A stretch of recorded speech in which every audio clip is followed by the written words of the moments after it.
Hello everyone, it is Joe here from Omnipoke, the channel that brings you guys everything Pokemon. If you're looking for PTCGO codes, including the stuff from Vivid Voltage, make sure you go ahead and check out the Potown store. You can get a 5% discount on your orders using the code Omnipoke. For today's video, we are going to be going over tournament results between the 19th and 25th of December. This is the last one I'm going to be doing for 2020 in the Vivid Voltage format. There's been not too much, and I think I'm going to try and make this one fairly brief, only really looking at deck lists that stand out, because at this point, we're getting towards that stage in the meta where we're getting to, 55 cards-ish for the top decks in the format, and people change for personal preference, which is completely fine. But there were some interesting results still during this week. Obviously, it's sort of around Christmas, so possibly some different people getting time off and being able to play, and some other people being busy and not being able to play. So possibly some different people in these tournaments compared to the ones we've seen in previous weeks. Don't know if that had any effect on the tournaments at all, but just some interesting speculation to think about as well. As we do look at the results, and you'll see that as expected, adp-z and Pikarom are still the top placing archetypes. Now, Pikachu and Zekrom, it's still technically the second best deck in the format with championship points earned, but it is way, way ahead in first place finishes. I think it's had 18 first place finishes in the tournaments that we've looked at so far, which is just absolutely insane. And it's had 3 more during this week, which is just nuts. So Pikarom really is looking like the strongest archetype as the format has developed. adp-z still just has like a massive meta share and is still consistent and obviously powerful. But Pikarom seems to go the distance a lot more often. I think possibly because it just has more defensive tools available to it. It can aggressively Marnie people. It can flip heads on Crushing Hammer. Gives it much more comeback potential, especially with stamp paralysis plays like that. Whereas adp-z, it either crushes the opponent in like 3 or 4 turns, or it just falls flat on its face because it plays very few defensive cards in response. Like some ADPs are playing Crushing Hammers, others aren't. None of them really play stamps in high counts that you can consistently find.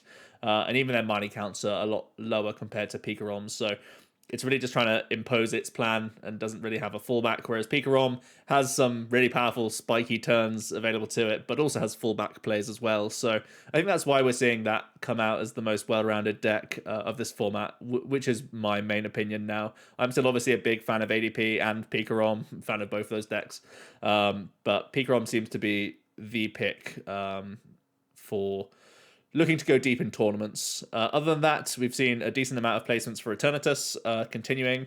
I think slightly more than some previous weeks as well. I believe there was a couple in some of the finals as well as we look through. I will go over the actual tournaments as we go without looking at some of the deck lists.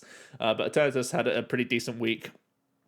The Welder Toolbox deck, the Turbo Zard deck that I am certainly a big fan of, has started to do well as well. It's got itself 6 placements, which is really not too shabby. Putting it up there with Baby Blounds, Luke Metal, and Eternatus means that it's kind of been an undiscovered sort of gem that's doing quite well in the format. I think this is just a product of the way it was built. I literally built it with the intention of targeting Pikarom and adp-z, so it's unsurprising that it's doing fairly well in tournaments, because those are taking up, like 25 to 30% of the field is going to be between ADP and Pikaroms, sometimes even more in certain tournaments. So depending if it's like a cash event or a smaller sort of fun one.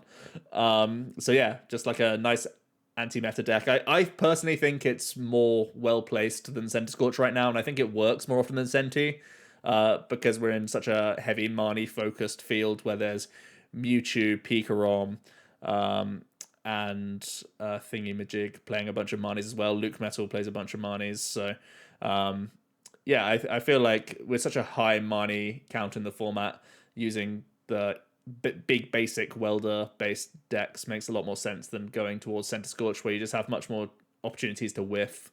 But outside of that, a couple of interesting results for Rillaboom Eggrow. We'll try and look at some of those lists. Straight Zacian got another little placement. I think every time I look at it, I'm just like, man, I could just be playing an ADP in here, but it still seems to be doing okay. Not too much else to speak of outside of a win for Whimsicott as well, which is pretty interesting. And there is some new hype around Whimsicott, and actually it's Mad Party that has the new tech decision. It's playing Giovanni's Exile in the list to try and help out with your prize race. So a few cool tweaks for some lists, and we will jump into those. We'll just reiterate how the individual tournaments shaped up. It was the Welder Box deck that was able to come in first place, and not too much here that's super exciting. If it's one of the sort of top 5-6 decks, I'm not going to really look into the list too much. It's going to be the ones that were sort of outliers, but still just giving you good scope. As you can see, 3 Eternatus in this top 8 is looking pretty handy. Here is Francesco's straight Zacian deck, or Zacian deck, where he's playing, basically just trying to go aggro with these Zacians, and for some reason my computer's being super slow. That's actually really rare that my computer's slow. I do have a lot of things open, but it's playing Leons to try and offset that damage. It's also playing Scoop Up Net Zigzagoon, so it's just trying to make bigger pushes, I guess, a lot of the time, and having the toughness capes to try and stay out of range of opposing Zacians, I guess, is the main idea here. So yeah, just cutting out the middleman and going aggressive with the doggos instead.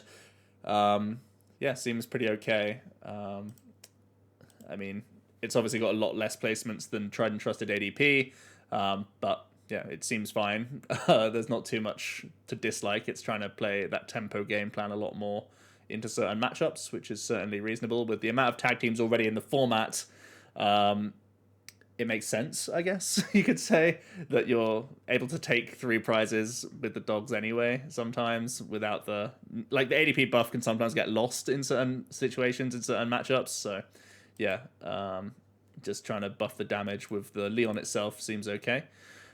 We've got a ton of Pikaroms and ADPs going on. We've got the Luke Metal and Colossal in second. Let's have a quick look at the Colossal. This was an interesting tournament, actually. There was some stuff I want to look at from this top 8. So the Colossal, not looking too surprising. Sticking with the Crushing Hammers, I think those were sort of popularized by some earlier results with Colossal, so that looks to be the done thing going forward. There's the Spiritomb Donphan deck as well. Did I put the results of the Spiritomb Donphan? Yeah, I've got it down there. Just a Spiritomb. Maybe harsh of me just putting it as Spiritomb, but it's a combo kind of deck. It's playing Heracross in here, playing a couple of Great Catchers. I really like the addition of Great Catcher. It's time to be back in the format, I think. There's just so many GX Pokemon around that it makes a lot of sense. And when you're already trying to kind of target Eternatus anyway, just by being 1 prizes that deal a good chunk into him, thanks to weakness and stuff, you should be okay not having the Great Catchers in those sorts of situations. So yeah, certainly seems reasonable. A good amount of Bull Search is obviously mandatory. Yeah, seems pretty okay as a shell there for Donphan Tomb. And there's also the Mad Party, as I mentioned, with the Giovanni's Exile as the new tech card of choice to try and remove some of the Dedennes and the Crobats that you oftentimes need in those opening stages to dump all of your Mad Party dudes to ramp up your damage output. So yeah, this is a great way to remove those liabilities to actually remain as 1 prize as possible, which is kind of cool. Just playing 1 random copy, there'll be times where it just has to get chucked away anyway, and you just have to deal with it. But if if he's rooting around the bottom half of the deck, or maybe the bottom like 2/3 of the deck, even, I guess you could say, because you're normally just Dede changing in the early stages, and then you're using T-Break and Research from then on. It's going to be a really nice addition to try and get these out the way. Obviously, trying to help in the ADP matchup as well. So they can't just have the Gust win condition. Sometimes they make the Gust play, then you Giovanni's Exile, and they still have 2 attacks remaining, and hopefully you can then capitalize on that. Another Colossal, yeah, really wacky tournament, this weekly standard special there going on. Some decent deck lists to look over for sure. From there was Mewtwo. There was actually another Mad Party. I believe this was the same list that Danny was playing in at 9th. Then we have Blacephalon taking a win with a couple of Eternatus in 2nd and 3rd. So the Eternatus are still going deep in the tournaments. There's definitely nothing wrong with that. To be fair, they are still doing pretty okay. And actually, a viewer of mine, he made the point where he looked at the tournament results of Pikarom versus Eternatus, and I've been saying on a lot of these videos that I don't like Eternatus because I'm worried about so many Crushing Hammers going around in the format, especially Pikarom, and actually Eternatus is favored into Pikarom based on the numbers that we were looking at, or at least they presented to me. So possibly I've been giving Eternatus a bad rap because it seems to still be doing okay against Pika, even though there are Crushings around. There was actually a throwback to Whimsicott that was able to take a win in one of these tournaments as well.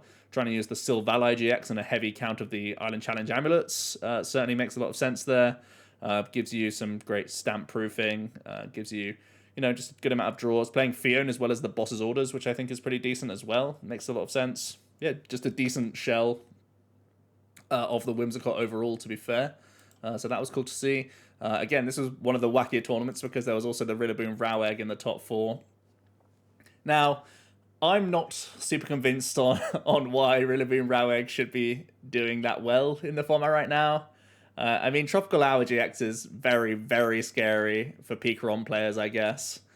And it's also playing Crushing Hammers, so I guess it's just another one of these things where, I mean, man, even Stage 2 decks are making the spaces at this point just to say, yep, it's worth it. Man, this is only playing 2 Switch and 1 Air Balloon as well. That feels pretty greedy to me. Pretty low odds of actually getting your Tropical Hour off. Unless, I guess, you're going second. Do you choose to go second to try and... it's weird. You have really good access to the Rowegg because you have the tag calls. Guzhala can get you into the Air Balloon as well, I guess.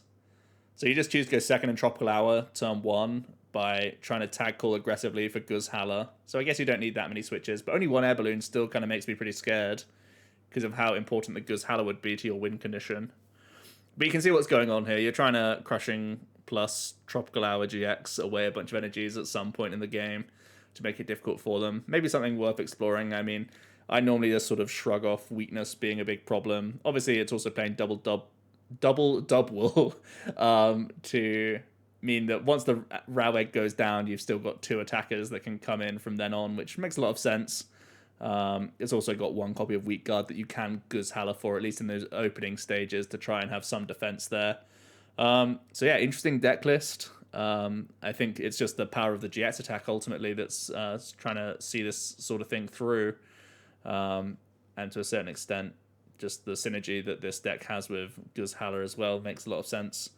So yeah, pretty spicy Rowegg. I mean, still not super popular, still not going to be barnstorming. There's still obviously some awkward matchups here and there, but cool to see that people are brave enough to keep experimenting, and there was another one in the top 8 here. So yeah, some good stuff to think about and go away with. Just leave you with the final look at the latest updates of the total for Vivid Voltage so far. Again, I do tournaments of, I think it's like 70 plus players that I look at. And you can see that ADP is still just hanging on in there with CP earned just because it's got such a silly amount of top 8s. Whereas Pikarom has a much higher weighted side towards the first and second, well, definitely the first, which is pretty remarkable. It's completely blowing everything else out of the water. Nothing comes close to the amount of first places that Pikarom has achieved, which is just incredible. And it's still not the highest CP, which, again, still, you kind of tip your cap to ADP and how much it actually still places. So, yeah, still pretty wild. And possibly because in the opening stages, Pikarom was, possibly a little bit off the radar. I know a lot of people still play the Pikarom, but it maybe took a few weeks to sort of gain momentum, whereas ADP was like obviously strong and safe from the beginning of the format going forward. And yeah, Pikarom's... I think there'll be a point that Pikarom overtakes ADP in this format just because it's going deeper in more tournaments for the most part. So, and it's like pretty much just as popular and just as accessible for players. So yeah, I'm expecting there to maybe be a point where Pikarom does advance over, but at the same time, so many people are still playing ADP that it's hard to actually overtake. The only real changes is that Decigoons has dropped out of the top 10 as of this week, and Welder Box has just snuck in there with its 10 placements so far, including 1 win, which is, yeah, pretty cool to see. I wonder how much further it can go. I feel like it's going to end up around that sort of Mewtwo, Welder Mewtwo kind of tier. I'm half expecting Centiskorch to start dipping a little bit as well. It's still, a healthy amount above Baby Blounds. But I feel like Eternatus and Baby Blounds are probably going to gain on Centiskorch, and they're both going to end up being sort of tier 1.5 decks if you count ADP and Pikarom being the tier 1 decks. So I think that gap's going to kind of close a little bit, and possibly if there's enough support around the Welder Box deck, it can push to like maybe 8th or 7th or so if the format stays the way it is. So yeah, let me know your thoughts on the meta. Are you still enjoying Vivid Voltage? Was there any spicy deck list that I didn't look at today that was specific, one of the popular decks but played in a different way that I need to go back and look at? I'll hear it all down below. Hope you did enjoy the quick update though. I'm going to continue to do this throughout Vivid Voltage because I at least enjoy it, and even though I'm not playing in a lot of these online events, I don't have the motivation to play, but I still obviously want to keep an eye on the meta. And this is a great way for me to be forced to look at every result. It's a good way to keep me honest and make sure I've got my ear to the ground. So hope you did enjoy, and I'll see you in another video, hopefully tomorrow. Cheers.